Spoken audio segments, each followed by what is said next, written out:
Combine coming up, when it's actually just started. What are some of y'all positions or maybe some players y'all may have an eye on at the NFL Combine? I tell you what, I feel that Justin Jefferson has solidified himself as a first round pick. LSU. He ran a 4.43 laser today. He had a 37-inch vertical, and he had a 10.7 broad jump. And he weighed in at 203 pounds at 6'1". My question mark was always his straight line speed, and he solidified it today with a 4.43 laser. I think this guy has to go first round. If he gets out of the first round, I think you're losing your mind if you need a receiver. And the Saints need to really consider probably drafting him. Now, of course, you got to go do some individual workouts and see how he looks at that at his pro day. But the season he just had with his size, and he runs a 4.43, 37-inch vertical. That's kind of surprised me too. I think he stamps himself as a first round pick. I was very impressed when I saw that today. And I think this really somebody that Sean Payton need to really go ahead and try to evaluate and see if this could be somebody we take at 24. Man, I would say this. I'm looking forward to the DBs. I want to see Bryce Hall Out of Virginia. From Virginia. I know he's going to probably measure around 6 foot or so. I want to see what the straight line speed by. But more important at that corner, I'm also looking at the short shuttle, and I'm looking at the 3-cone drill. If he can have a great 3-cone drill, especially a good short shuttle, I mean, to me, he can be one of those guys. He's coming into the season, he was ranked really high as a corner. And I'm a diehard Saints fan. I know coming up this offseason, corner is going to be a need just because of the fact that you're going to have possibly a various amount of free agents at that position. And Patrick Robinson, to me, shouldn't maybe be on his team no more. Right. So corner will be a need. I'm looking forward to a guy like Bryce Hall, at the cornerback position. Now, I'm looking at a quarterback particularly. I'm looking at Jacob Eason. I think he has probably had the strongest arm in this draft. Obviously, he transferred out of Georgia, losing the job to Jake Fromm midway through the season, goes to Washington, still showcase that big arm. I want to see how he works out. I want to see some of the things that he do. Those are the two probably big players I'm looking forward to this scouting combine that I'm going to be looking at as a whole and say to myself, look, I want to see what they do. Before Big Hen go, I said Justin Jefferson. That wasn't somebody. Well, I'll lie. I kind of wanted to see what he was going to do in the combine. But Isaiah Simmons, the linebacker from Clemson, I really want to see how he's going to test. Because the type of season he had this year, lining up at corner, linebacker, safety, defensive end, he did it all this year. And I feel like he was arguably the best defensive player in the nation this year, a la Murray from Oklahoma. So I'm really curious to see how Isaiah Simmons is going to test. I think he can. If he tests it the right way, I think he's going to run a 4.4 or better. If he does that, I think you see this guy going top 10 in the draft. Probably 4th overall to the Giants. This might surprise a lot of people what I'm about to say, but I don't give a damn. I have never in my 34 years on earth watched a combine. I don't care about it. To me, it's more propaganda than anything.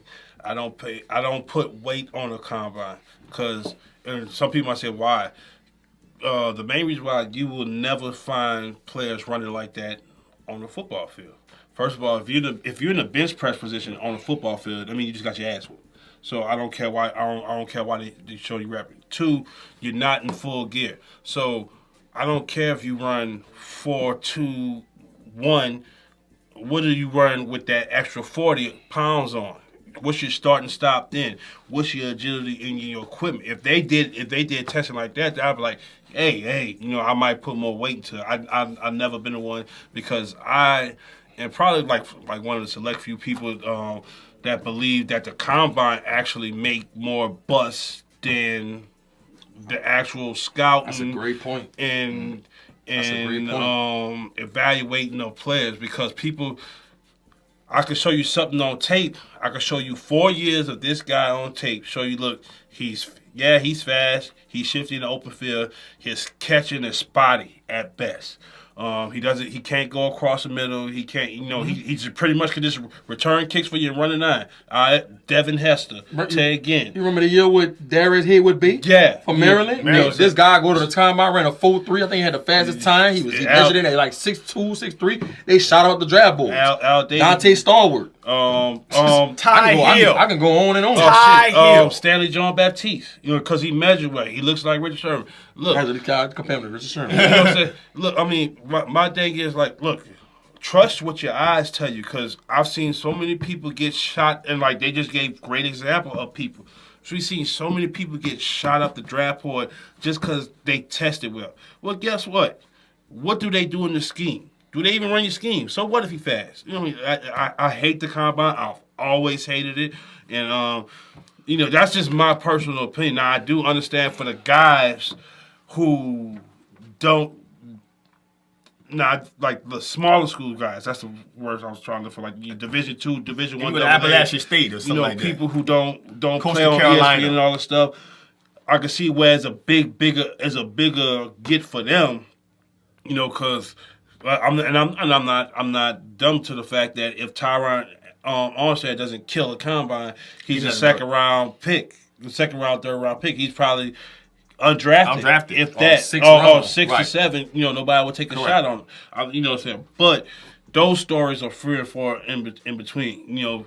People get shot up the draft board, have no business being shot up the draft board, all because of John Ross. What somebody does recently. Well, he was dynamic. He was dynamic in Washington. He just stayed hurt. He just hurt. He can't get healthy. That's just he just bit the injury bug. But that's me personally. That's why I never take weight in the combine. I never have. I never will until they put on equipment, and what they put on film, what matches what you see in testing.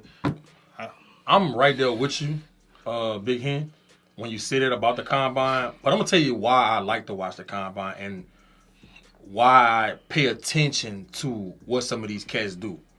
Number one, it shows me that you have self-discipline. It shows me that you were able to, when the season ended, you were able to go train, eat the right stuff, take care of your body, and come out here in front of these NFL scouts and perform at a high level. It shows me a sense of maturity about yourself. The interview process of it all. I don't care about the Wonderlic test. I don't care about all that. I'm just talking about as far as interviewing, sitting in a room full of GMs and scouts and owners, and being able to articulate yourself and talk and hold a conversation. I like that part of it. And being able to come in and being able to come in and weigh in the right way. All right. That lets me know that you was diet in the right way. So that's what I pay attention to it. So if you come out there and you come out there and perform at a high level, that tells me one thing. That don't tell me, oh, this guy needs to go in the first round, or this guy's the best linebacker in this draft, or the best safety in this draft. That tell me, all right, this guy got a lot of self-discipline. He's mature. He understands the magnitude of this. This is somebody that takes his craft serious. So maybe I need to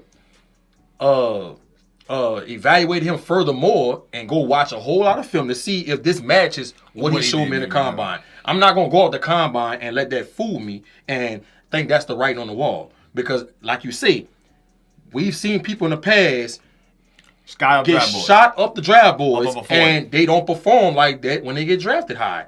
Dante Stallworth, Darius Haywood B. Ty Hill, dog. Ty Hill. The Raiders made like a fucking a 3-year stretch of just drafting the fastest guy in I can go on and on and on about how the combine can turn people into phenoms overnight. Correct. And so from that standpoint of it all, I don't read that much into the draft. Like I say, when you can take care of your body and go into a setting like that and perform at a high level, it shows me that you're serious about your craft. And I think that's what I pay attention to the most, and the interview of it all.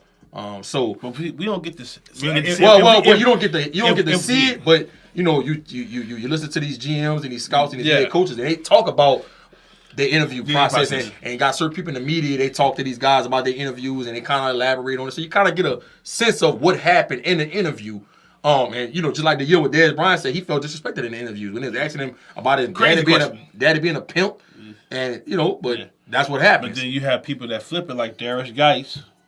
These people ask me if I was gay or something.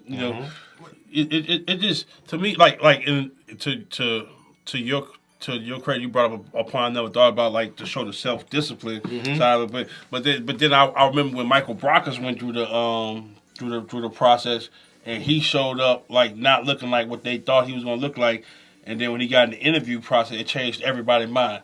He was like, "Well, look, at LSU, I was asked to play at 315. I don't know what weight you want me to play at. Right. What weight you want me to play at, I'll get there. Just tell me, so like it's pros and cons to. I never just thought about like the self-discipline, like boom, boom, boom, because that is a big part. It just, to me, like half of that stuff you see, it's not even. It's not football. Like, to me, the only drill that's worth anything is the 3-cone. I said 3-cone. The 3-cone, because to be able to start, stop, boom, boom. How fast can you? Your eyes tell you this day, but then you see it happen, and how fast can you plant your foot, go. You talking about the drill with the DB when they transitioning? Mm-mm. I like that. I like that too. The gauntlet drill for the wide receiver, that is horrible. Who the hell in the NFL say, run, I'm going to catch instead of tucking and running, I'm going to drop it real quick, and I'm going to turn right here and catch your stuff. And I understand what you're saying, but I think that's more of a hand-eye coordination type of thing. I think just trying to get your head turned around quick. I think it's more so about that. It's a sexy drill. It's a sexy drill. It is. Got a little sizzle on it. Look, you go to the gauntlet at the LSU camp, and you see somebody do that, everybody, ooh. It's a sexy drill. I mean, so it got a sizzle. And I mean, everybody's still in it, and now everybody, when they see you go through the gauntlet and you don't drop a ball, now they think you the next coming of goddamn Odell Beckham or something. Again, a lot of those. To me, I like the NFL Combine, but again, the hardest part I hate about it is that measuring somebody's 40 time is trying to measure what their ability is going to be at the next level. Because no one's really running straight lines. Just turn the tape on. Just turn the tape on, watch the tape. And some guys go out here and they condition themselves just to run a 40. And that's the part that takes away from the Combine, because there's so much other attributes in drills that do matter. Like I said, the short shuttle, the 3-cone drill. A lot of those drills, to me, have more precedent on the athleticism of a player than I'm looking at on a 40-yard dash. I don't really care, if a guy is running a 4.3. Yeah, you're right. He's not running that with pads on. He's not doing it. And what's so sad about it is that 40 time can make or break a lot of these kids. Yeah. If Cam Dantzler from Mississippi State, the cornerback, who's probably going to measure in tomorrow at about 6'2.5", with shoes off. If he runs a 4.5 flat, he gonna drop. Or low 4.5, no drop. Nah, not at 6'2.5". If he run a 4.5 flat or lower, I think he going late first round. You say 4.5. I thought you said 5 flat. No, I heard 5 flat. Okay. Nah. If he runs a low 4.5 or lower, he's going late first round. Yeah. No doubt about it. At 6'2.5", with them, and I bet his wingspan probably like 70, 80 inches. Because he can. It's the tale of. To me, I've seen it been proven wrong so many times. Because Jonathan Banks came out and he looked the part. He ran and it was like, okay. The only receiver that you seen when he got his name, the only receiver that tore him up was Odell and Jarvis, but that's Odell and Jarvis. And he not in the league now. But then his counterpart, Darius Slay, don't test good at all. This motherfucker's still in the league. Right. And people don't even realize that Jonathan Banks and Darius Slay was part of the same secondary at Mississippi State until you see Darius Slay say, Darius Slay, University of Mississippi. Right. I mean, a guy like Grant Delpit can go out there and run a 4.55, and people would start to think, man, he's a second-round pick. You be like, dog, what the hell? If Delpit runs a 4.55, he's going to fall to the second round. And to me, I'll be like, did you watch the tape? But again, I can see how that would shift a GM or NFL scout's thought process with him. Because that's what I'm going to be thinking. Dude, the draft was coming up. You didn't train. You didn't have enough self-discipline to have your weight down at a certain weight. To be able to run a good 40, I think that's what it. That would be my mindset. I'm thinking it probably can't run a 44 anyway. Let me play devil's advocate with that. Oh, I think you slow. Let me play devil's advocate with that. Like one of the things I kept hearing back, I was too frail, so I beefed up a little bit. Well, see, that's what you know what I'm saying. And, I would have to do my research. And I still have the speed, but I'm not used to it yet. With this, like the season, I went on a long season. My season ended in January. It's February. It's the last week of February. I put on 15 pounds since the last week of February. So conditioning part wasn't part of the repertoire yet. You know, so do you think? And this is a question I need to probably ask some of these kids because I think this is a good question.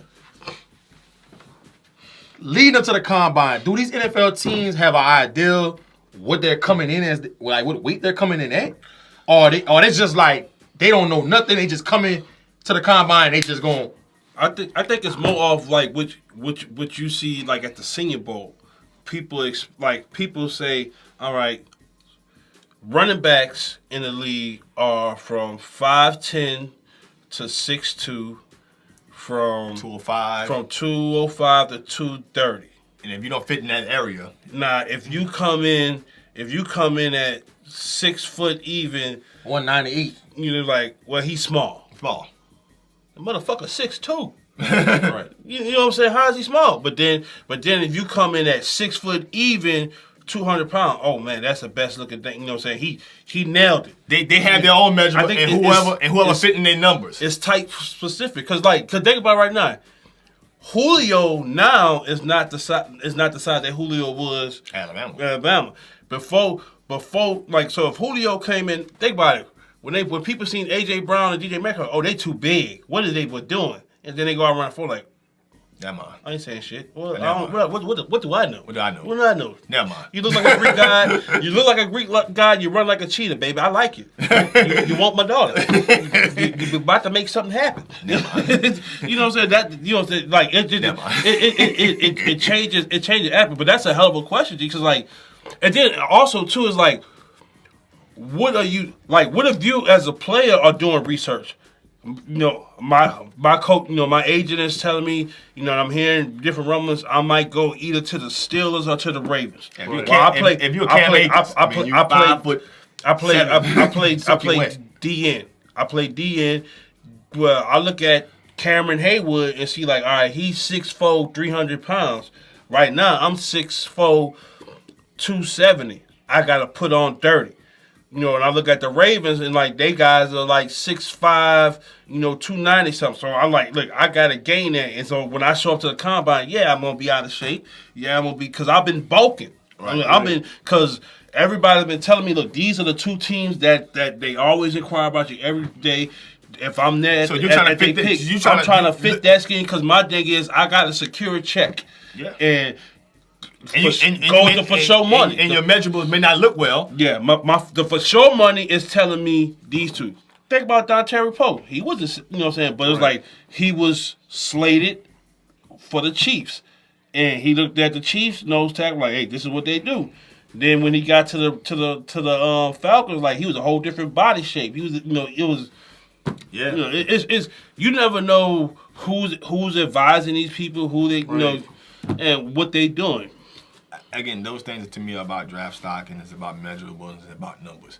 And to me, those numbers, because now they're so media gratified that those numbers come off to media now. And once you get the media involved, when a guy running a 4.3 or a guy got certain measurables, guys' draft stock now rises because the media is also associated with the combine.